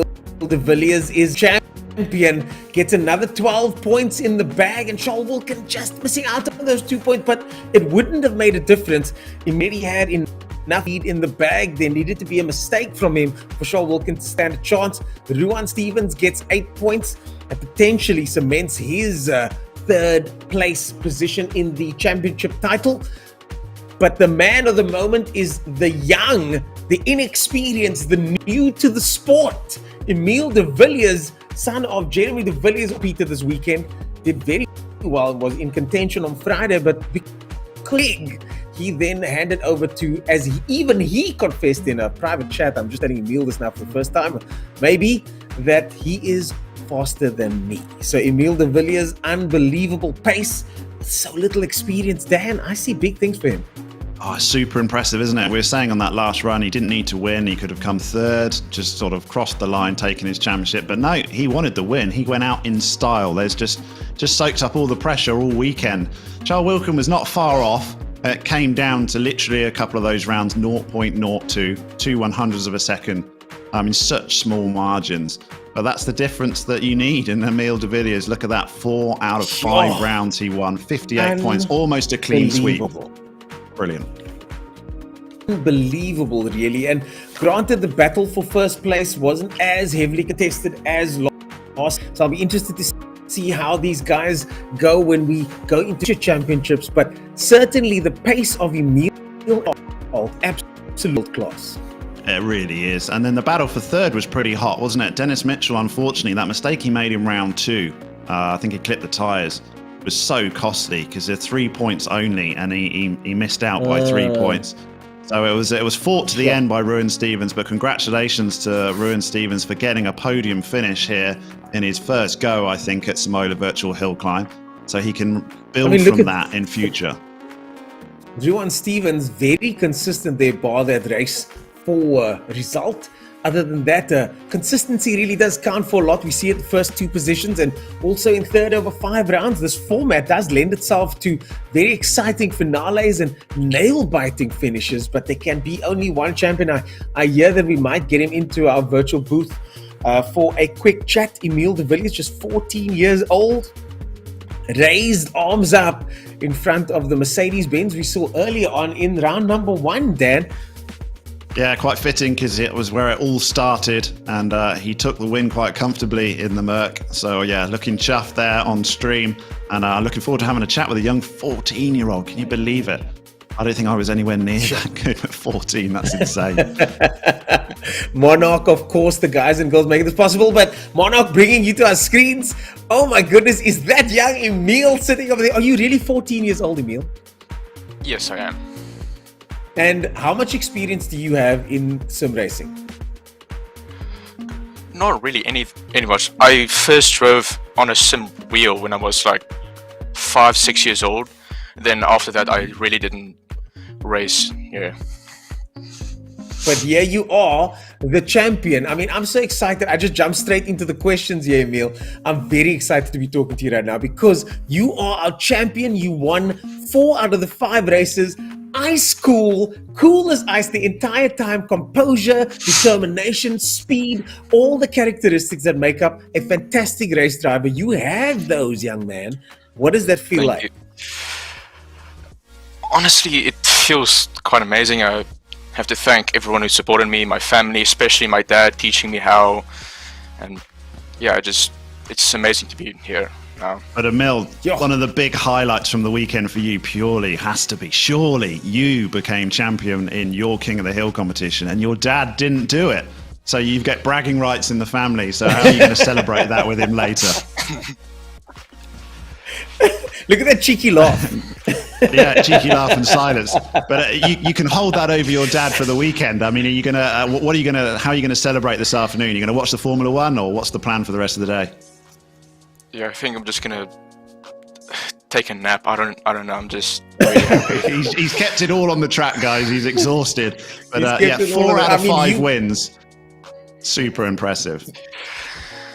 You must be so exhausted right now. I mean, how much practice did you put into to get to this point? And Dan, I think his dad might be lacing up the boxing gloves, because there are other ways to beat the youngsters. True. This is very true. It's very true. But one of your prizes, Emil, is you're going to be going to the 9-hour Kyalami race in December. I hope to meet you there, because that's going to be an awesome event. Are you excited? Yes, very excited. That'll be cool. It really will be good. I can guarantee you that's going to be exciting. But we've had a great event, so we're so happy, Emil, with a young 14-year-old to take it, and only onwards and upwards from you, I'm sure. Emil, one question: is this your last gaming competition, or are we going to be seeing more of you in future? Well, I hope to participate in more competitions and hopefully get more good results. So this isn't going to be the last time. Oh, that's what I wanted to hear. That's what I wanted to hear. I look forward to seeing this young man on track, Emil de Villiers. I think that name's going to become a little bit more familiar to a lot more people. Well done on your performance this weekend. Epic you. stuff. I've got my thumbs raised right now. You're the man, Emil de Villiers. You're the man, young man. Emil de Villiers over there, the winner of the ATK and Monarch event here, powered by Neisner, Simola Hillclimb and Kyalami 9 hours as well. And I think we're going to be seeing a little bit more of that young man over the coming months, Dan.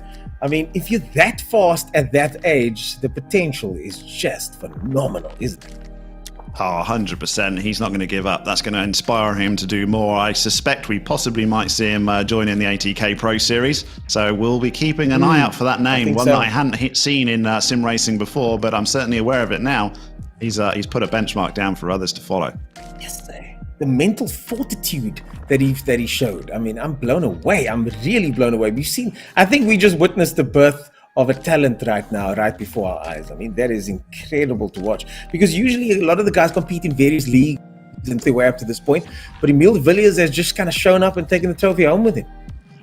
Yeah, and he's going to have to try and build from that now, because once you beat Charles Wilkin in something, who was probably going into this as a bit of a favourite, it's just a bit of he did admit to me that that's a bit of a weight on his shoulders to cope with, because people do expect him to do so well, and that may be a bit of pressure that just put him over the edge. But overall, he also had a very good round. So thanks for Charles for turning up as well, and congratulations on his second spot on the King of the Hill and a podium result in the classic cars as well.